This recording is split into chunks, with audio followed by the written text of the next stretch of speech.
ఆస్ట్రేలియాలో కాల్పులకు తెగబడిన సాజిద్ అక్రమ్కు సంబంధించి షాకింగ్ విషయాలు వెలుగులోకి వస్తున్నాయి. అతడు భారతీయుడని ఫిలిప్పీన్స్ ఇమిగ్రేషన్ అధికారులు అంటున్నారు. గత నవంబర్ 1న తండ్రి కొడుకులు ఫిలిప్పీన్స్ వెళ్లారు. 1998లో స్టూడెంట్ వీసాపై ఆస్ట్రేలియాకు వెళ్లాడు. 2001లో తన వీసాను పార్ట్నర్ వీసాగా మార్చుకున్నాడు. తర్వాత అతడికి రెసిడెంట్ రిటర్న్ వీసా లభించింది. విదేశీ మహిళను పెళ్లి చేసుకున్నాడు. 2017లో తండ్రి చనిపోతే హైదరాబాద్కు వచ్చాడు సాజిద్. 2022లో టోలీ చౌకీలో ఉన్న ఆస్తులను నమ్ముకుని వెళ్లిపోయాడు సాజిద్. అంటే 25 ఏళ్లలో కేవలం 2 సార్లు మాత్రమే హైదరాబాద్కు వచ్చాడు సాజిద్. ఇక సాజిద్ కొడుకు సాజిద్ అక్రమ్ పాకిస్తాన్లో పుట్టినట్టుగా గుర్తించారు.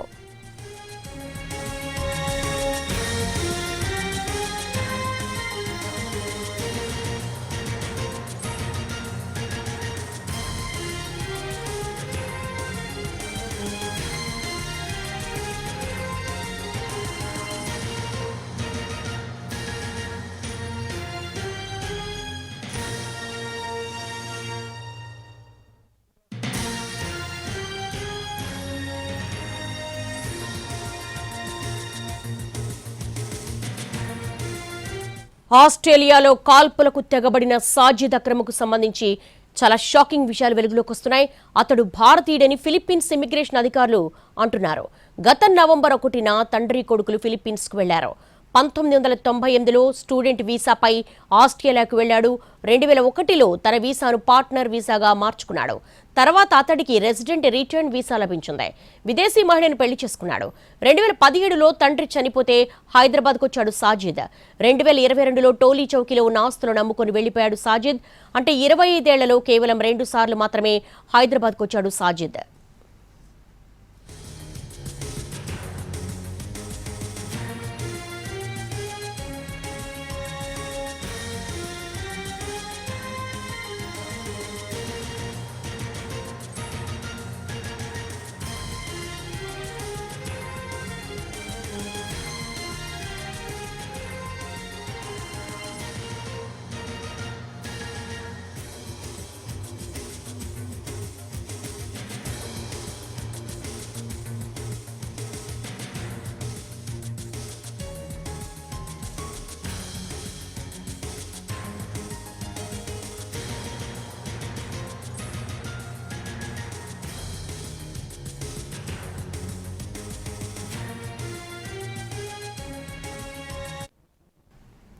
ఆస్ట్రేలియాలో కాల్పులకు తెగబడిన సాజిద్ అక్రమ్కు సంబంధించి షాకింగ్ విషయాలు వెలుగులోకి వస్తున్నాయి.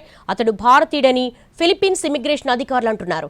దీనికి సంబంధించి టోలీ చౌకీ నుంచి మా ప్రతినిధి రవి మరిన్ని డీటెయిల్స్ అందించడానికి సిద్ధంగా ఉన్నారు. రవి, ఆస్ట్రేలియాలో కాల్పులకు తెగబడిన ఉగ్రవాదికి భారత్లో లింక్ ఉండడం నిజంగా భయం గొల్పే అంశం. ముఖ్యంగా హైదరాబాద్ టోలీ చౌకీకి చెందిన వ్యక్తిగా గుర్తిస్తున్నారు.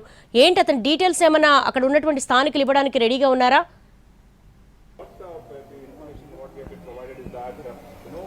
దేవి, టోలీ చౌకీ పరిధిలో ఉన్నటువంటి హల్లాస్గన్ కాలనీలో ప్రస్తుతం మనం చూస్తున్నటువంటి ఈ ఇంటికి ఇదే సాజిద్ అక్రమ్ వాళ్ళ ఇల్లుగా తెలుస్తోంది. అయితే సాజిద్ అక్రమ్ వాళ్ళ తండ్రి ఇక్కడ ఈ ఇంటిని నిర్మించుకున్నాడు. ఎప్పుడైతే తండ్రి చనిపోయాడో తను అప్పుడు మాత్రమే ఇక్కడికి వచ్చాడు. ఆ తర్వాత ఇంటికి సంబంధించినటువంటి ఇక్కడ ఉన్నటువంటి ఆస్తులకు సంబంధించినటువంటి డిస్ప్యూట్స్ ఉన్నటువంటి టైంలో 2017లో ఒకసారి వచ్చి వెళ్ళాడు. అంటే ఎంటైర్ 25 yearsలో కేవలం 2 సార్లు మాత్రమే సాజిద్ అక్రమ్ ఇక్కడికి వచ్చినట్లుగా ఇప్పటికీ అధికారులు గుర్తించారు. అయితే సాజిద్ అక్రమ్ హైదరాబాద్ కు చెందినటువంటి వ్యక్తి. తను బీకామ్ డిగ్రీ కూడా ఇక్కడే పూర్తి చేశాడు. ఎప్పుడైతే బీకామ్ పూర్తి చేసిన తర్వాత తను 1998లోనే ఆస్ట్రేలియాకు వెళ్లిపోయాడు. అక్కడే స్టూడెంట్ వీసా పైన వెళ్ళినటువంటి సాజిద్ అక్రమ్ అక్కడే ఆస్ట్రేలియాలో ఉండిపోయాడు. ఆ తర్వాత తన కొడుకు ఇప్పుడు నవీద్ అక్రమ్, ఎక్కడైతే కాల్పులకు పాల్పడినటువంటి వ్యక్తుల్లో ఒకరిగా నవీద్ అక్రమ్ ఉన్నాడో తను కూడా ఆస్ట్రేలియాలోనే జన్మించినట్లుగా అధికారులు గుర్తించారు. సో ఇద్దరు కూడా సాజిద్ అక్రమ్ గాని కొడుకు నవీద్ అక్రమ్ కూడా ISIS భావజాలంతో ప్రేరణ పొందినట్లుగా ఇప్పటికే అధికారులు కొన్ని ఆధారాలు కూడా సేకరించారు. సో తనది హైదరాబాద్ అనే మూలం తెలుసుకోవడంతో ఒక్కసారిగా హైదరాబాద్ పోలీసులు కూడా అలర్ట్ అయ్యారు. నిఘా వర్గాలు కూడా అలర్ట్ అయ్యాయి. ఇక్కడ ఉన్నటువంటి మూలాలు ఏంటి, ఇక్కడ కూడా ఎవరైనా సహకరిస్తున్నారా? మనం చూస్తే 2 నెలల క్రితమే రాజేంద్ర నగర్ లో ఉగ్రవాద కార్యకలాపాలకు సంబంధించినటువంటి కొన్ని ఆధారాలు కూడా బయటపడ్డాయి. ఒక ఉగ్రవాదిని కూడా పట్టుకున్నారు. సో తను ఇక్కడ డాక్టర్ గా ఉంటూ విషపూరితాన్ని ఒక లిక్విడ్ ని కూడా తయారు చేశారు. ఇక్కడ ఉన్నటువంటి దేవాలయాలు అదేవిధంగా వాటర్ ట్యాంకుల్లో కలిపి చాలా మందిని చంపాలి అని కూడా వాళ్ళు ప్లాన్ చేసినట్లుగా గుర్తించారు. వాటన్నిటిని కుట్రట్టు చేశారు. సో ఆ తర్వాత ఇమ్మీడియట్ కేవలం 2 నెలల్లోనే ఇప్పుడు ఆస్ట్రేలియాలో జరిగినటువంటి కాల్పులకు తెగబడినటువంటి ఇద్దరు వ్యక్తులది హైదరాబాద్ అని తెలియడంతో మరొకసారి నిఘా వర్గాలతో పాటు హైదరాబాద్ పోలీసులు కూడా అలర్ట్ అయ్యారు. వీళ్ళకి సంబంధించినటువంటి డేటా మొత్తాన్ని కూపీలాగుతున్నారు. సో ప్రస్తుతానికి ఇక్కడ ఉన్నటువంటి స్థానికులు చెప్తున్న ప్రకారం మధ్యాహ్నం 2 గంటల వరకు కూడా ఇక్కడే ఇంట్లోకి సంబంధించినటువంటి వాళ్ళు ఉన్నారు. ఇంట్లో ఒక డాక్టర్ ఉంటాడు అని చెప్పి కాలనీవాసులు చెప్తున్నారు. కానీ ఎప్పుడైతే నిఘా వర్గాలు ఇక్కడికి వచ్చి తనిఖీలు చేయడం లాంటివి చేశారో ఇంట్లో ఉన్నటువంటి వ్యక్తులంతా బయటకు వెళ్లిపోయారు. ప్రస్తుతం ఇంట్లో ఎవరు లేరు, లాక్ వేసి ఉంది. స్థానికులు కూడా కొన్ని విషయాలు చెప్పడానికి భయాందోళనకు గురవుతున్నారు. ఎందుకంటే ఒకసారిగా ఇదేదో చోరీ జరిగినటువంటి కేసు కాదు, ఇంకేదో మర్డర్ లాంటి కేసులు కూడా కాదు, ఏకంగా ఉగ్రవాద కార్యకలాపాలు నడిపించారనడంతోనే నోరు మెదపడం లేనటువంటి పరిస్థితి. కేవలం డాక్టర్ ఉంటాడని మాత్రమే వీళ్ళు చెప్తా ఉన్నారు. కానీ ఇప్పటివరకు అధికారులు కానీ లేకపోతే హైదరాబాద్ పోలీసులు నిఘా వర్గాలు సేకరించినటువంటి డేటా ప్రకారం సాజిద్ అక్రమ్ 1998లోనే ఇక్కడ డిగ్రీ పూర్తి చేసిన తర్వాత, బీకామ్ డిగ్రీ పూర్తి చేసిన తర్వాత ఆస్ట్రేలియాకు స్టూడెంట్ వీసా పైన వెళ్లిపోయాడు. 2017లో తండ్రి చనిపోయినప్పుడు ప్రస్తుతం మనం చూస్తున్నటువంటి ఇంటికి వచ్చాడు.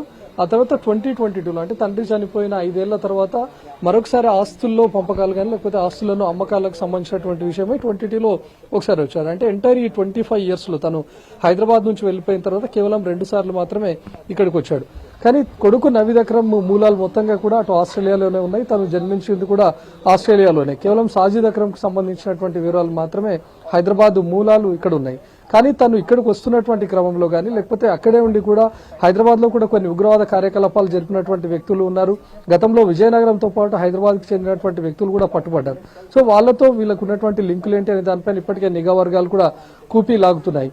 సో సాజిద్ అక్రమ్ ఇక్కడ ఉన్నటువంటి టైంలో బీకామ్ పూర్తి చేసిన తర్వాత ఆస్ట్రేలియాకి ఎందుకు వెళ్లాలనుకున్నాడు, లేకపోతే ఆస్ట్రేలియా నుంచి ఇతర దేశాలకు కూడా ట్రావెల్ చేసినట్లుగా తెలుస్తుంది. ఫిలిప్పీన్స్ నుంచి వాళ్ళ కుటుంబం అంతా ఆస్ట్రేలియా వెళ్ళినట్లు గుర్తించారు. కాబట్టి ఎందుకు తను ఇవన్నీ ట్రావెల్ చేయాల్సి వచ్చింది, లేకపోతే ఆస్ట్రేలియాలో ఉంటూ నిన్న ఇన్సిడెంట్ ఎక్కడైతే బీచ్ దగ్గర జరిగినటువంటి ఇన్సిడెంట్ లో కారులో చూస్తే కొన్ని ఇస్లామిక్ జెండాలు కూడా అందులో కనిపించాయని చెప్తున్నారు. సో కేవలం తండ్రికి మాత్రమే ఐసిస్ భావజాలం ఉందా, లేకపోతే తండ్రి దగ్గర నుంచే కొడుకు నవీద్ అక్రమ్ కూడా ఈ ఐసిస్ భావజాలాన్ని తీసుకున్నాడా, లేకపోతే ఇద్దరు కలిసి ఏం టార్గెట్ చేయాలనుకున్నారు? కేవలం ఆస్ట్రేలియాలోనే కాకుండా హైదరాబాద్ లో కూడా ఏవైనా ఉగ్రవాద కార్యకలాపాలు కూడా నడిపించారా? ఇప్పటికే పట్టుబడ్డటువంటి హైదరాబాద్ లో ఉన్నటువంటి ఉగ్రవాద కార్యకలాపాలు నడిపిన వ్యక్తులతో వాళ్ళకు ఉన్నటువంటి లింకులే అనే దానిపైన కూడా ఆరా తీస్తున్నారు. దేవి, రవి, ఎలా చూడొచ్చు అంటే టోలీ చౌకీలో అతని బంధువులు కానీ ఎవరైనా ఉన్నారా? ఎందుకంటే 2022లో వచ్చాడంటే దాదాపు 3 ఏళ్ళు అయింది అతను ఇండియా వచ్చి. ఎవరైనా ఇన్ఫర్మేషన్ ఇవ్వడానికి సిద్ధంగా ఉన్నారా?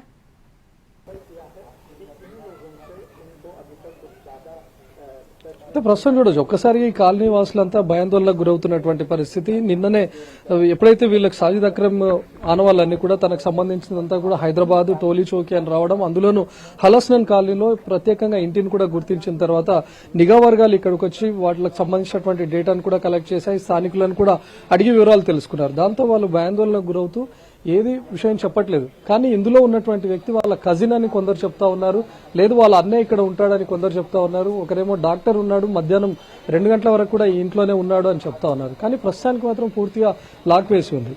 సో ఇక్కడ ఉన్నటువంటి వాళ్ళు కూడా ఏమీ నోరు మెదపడం లేదు. అంటే బయట ఉన్నటువంటి లాక్ ను కూడా మనం చూస్తే వీళ్ళు కంప్లీట్ గా ఇక్కడ నుంచి వెళ్లిపోవాలనే ఉద్దేశంతోనే ఇక్కడ ఉండకూడదు, తమ ఉనికికి వచ్చినటువంటి ముప్పు అని గమనించే ఎంటైర్ లాక్ చేసుకుని వెళ్ళినట్లుగా మనం గమనించవచ్చు. ఎందుకంటే సాధారణంగా ఎవరైనా అప్పటికప్పుడు బయటకు వెళ్ళే ఏదైనా పనుల నిమిత్తం వెళ్ళినా కూడా ఇంట్లో ఉన్నటువంటి డోర్స్ అన్నింటినీ లాక్ చేసి వెళ్తారు. కానీ ప్రస్తుతం ఇక్కడ చూస్తే ఏకంగా గేట్ అన్నింటినీ క్లోజ్ చేసి వెళ్లడం చూస్తున్నాం. అందులోనూ మధ్యాహ్నం వరకు ఉన్నటువంటి వ్యక్తులు ఒక్కసారిగా వెళ్లిపోవడాన్ని మనం చూస్తున్నాం. ఇన్ కేసు ఇంత పెద్ద ఎత్తున మనం ఇక్కడికి వచ్చి సాధారణంగా వీడియోను వాటిని రికార్డ్ చేస్తున్నప్పుడు కూడా ఎవరైనా అడ్డుకునేటటువంటి పరిస్థితిని మనం సాధారణంగా ఈ కాలనీలో చూస్తుంటాం. కానీ ఎవరు నోరు మెదపడం లేదు. ఎందుకంటే ఉగ్రవాద కార్యకలాపాలు జరపడమే కాకుండా సిడ్నీలో ఇద్దరు తండ్రి కొడుకులు ఇద్దరు కలిసి బీచ్ లో కాల్పులకు తెగబడడం, అందులో 15 మంది ప్రాణాలను వాళ్ళు హరించడాన్ని చూస్తే ఇక్కడ ఉన్నటువంటి వాళ్ళు ఎలాంటి సమాధానం చెప్పట్లేదు. కొంతమంది మాత్రం సాజిద్ అక్రమ్ ఈ ఇంటిని అమ్మలేదు, సాజిద్ అక్రమ్ కు సంబంధించినటువంటి బంధువులే ఇందులో ఉంటున్నారు, అందులోనూ వాళ్ళ అన్నగా చెప్తున్నారు, తను మాత్రం ఇక్కడ ఉంటున్నారు అని చెప్తున్నారు. కానీ సాజిద్ అక్రమ్ మాత్రం ఈ ఎంటైర్ 25 ఇయర్స్ లో కేవలం 2 సార్లు మాత్రమే వచ్చాడు. అందులోనూ ఒకసారి తండ్రి చనిపోయినప్పుడు, మరొకసారి ఇంటికి సంబంధించినటువంటి ఆస్తుల తగాదాలు ఉన్నప్పుడు వచ్చి వెళ్ళాడని చెప్తున్నారు. కానీ ఈ ఇంటిని తను అమ్మకం జరిపాడా, లేకపోతే అమ్మకం జరిపినటువంటి టైంలో తన సమీప బంధువులు ఎవరైనా కొనుగోలు చేశారనే దానిపైన ఇంకా ఆధారాలు సేకరిస్తున్నారు. ఇన్ కేసు వాళ్ళ కుటుంబ సభ్యులే గనక కొనుగోలు చేసి ఉంటే వాళ్ళు ఇక్కడ నుంచి వెళ్ళిపోయే అవకాశం ఉంది. కానీ ఇతరత్ర ఎవరైనా కొనుగోలు చేసినా కూడా ఎంటైర్ మన మీడియా టీం ఇక్కడికి వచ్చినటువంటి టైంలో వాళ్ళు బయటకు వచ్చి మేము గతంలోనే అంటే 2022లో తను ఆస్తి పంపకాలు చేశారు, ఆస్తుల తగాదాల విషయమై వచ్చాడు కాబట్టి వాళ్ళు ఇప్పటికీ ఇక్కడ ఉండి 3 to 3.5 years అవుతూ ఉంటుంది. సో ఎవరైతే ఇల్లు కొనుగోలు చేశారో వాళ్ళు వచ్చి మాకు సంబంధం లేదు, గతంలోనే సాజిద్ అక్రమ్కి సంబంధించినటువంటి వాళ్ళతో మేము ఇల్లును కొనుగోలు చేశామనే ఒక క్లారిటీ ఇచ్చేవాళ్ళు. కానీ ప్రస్తుతం ఇక్కడ ఉన్నటువంటి పరిస్థితిని చూస్తే సాజిద్ అక్రమ్కు సంబంధించినటువంటి సమీప బంధువులే ఇంట్లో ఉంటున్నట్లుగా మనం భావించవచ్చు. ఉదయం రవి, ఎలా చూడొచ్చు ఇన్వెస్టిగేషన్ ఏ దిశగా కొనసాగుతోంది? ఎందుకంటే సాజిద్ అక్రమ్ కుటుంబ నేపథ్యం, ఎందుకంటే కుటుంబానికి సంబంధించి ఆస్తుల తగాదాలు ఉన్నాయంటే అన్నదమ్ములు కావచ్చు, లేకపోతే పిల్లనాన్న పెద్ద పిల్లలు కావచ్చు, ఈ తగాదాలు ఉంటేనే కదా ఆస్తులు అమ్ముకునే అవసరం వస్తుంది. ఆ దిశగా ఏమైనా ఇన్వెస్టిగేషన్ చేస్తున్నారా?